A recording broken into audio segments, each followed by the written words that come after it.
Admiral, who at the time was also my superior officer. During this exercise, I received an email on the Navy's secure network from the operations officer of U.S. Command. The email is addressed to all the subordinate commanders, and the subject line read in all capital letters, "Urgent Safety of Flight Issue." The text of the email was brief but alarming, with words to the effect, "If any of you know what these are, tell me ASAP. We are having multiple near mid-air collisions, and if we do not resolve this soon, we're going to have to shut down the exercise."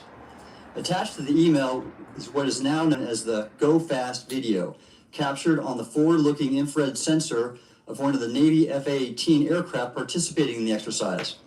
The now declassified video showed an unidentified object exhibiting flight and structural characteristics unlike anything in our arsenal. The implication of the email was clear. The author was asking whether any of the recipients were aware of classified technology demonstrations that could explain these objects.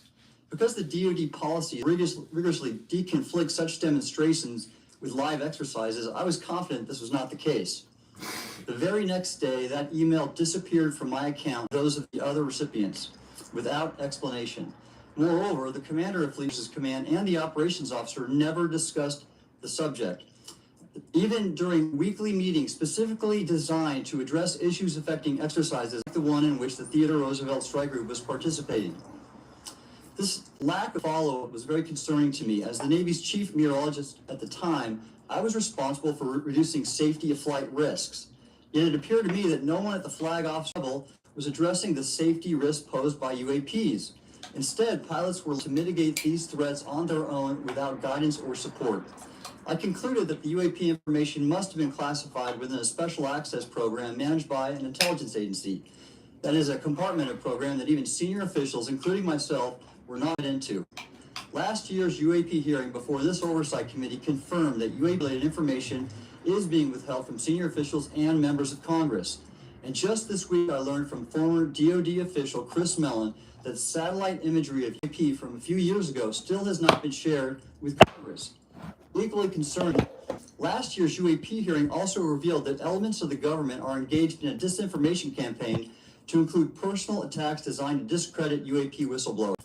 Having never signed a non-disclosure agreement regarding UAPs, and now as a private citizen, I have become an advocate for greater UAP transparency from the government. The continued overclassification surrounding UAPs has not only hindered our ability to effectively address these phenomena, but has also eroded trust in our institutions.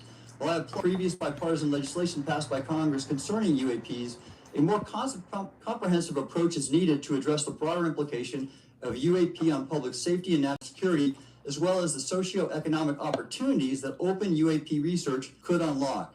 Therefore, I recommend Congress take the following action, which I believe will receive bipartisan support.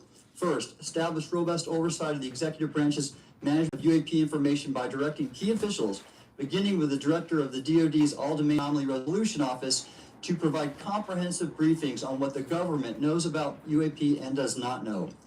Two, enact the provisions of the UAP disclosure, establish a UAP records review board to ensure independent oversight, transparency, and accountability of the government's handling of UAP information. And three, strengthen the UAP Disclosure Act and future reauthorizations with provisions that mandate a whole of government to addressing UAP. In closing, I will share my personal reason speaking out on this topic. First, as a former science agency leader, having led the National Oceanic and Atmospheric Administration, I've always sought the truth in human knowledge and thought. Now that we know UAP are interacting with humanity, and these include unidentified submerged objects, we should not turn a blind eye, but instead boldly face this new reality and learn from it. Additionally, at a time when leaders in government leave much to be desired, I feel obligated to show moral leadership on this issue of UAP disclosure by validating the credibility of the courageous men and women who have come out as witnesses and whistleblowers to expose the truth.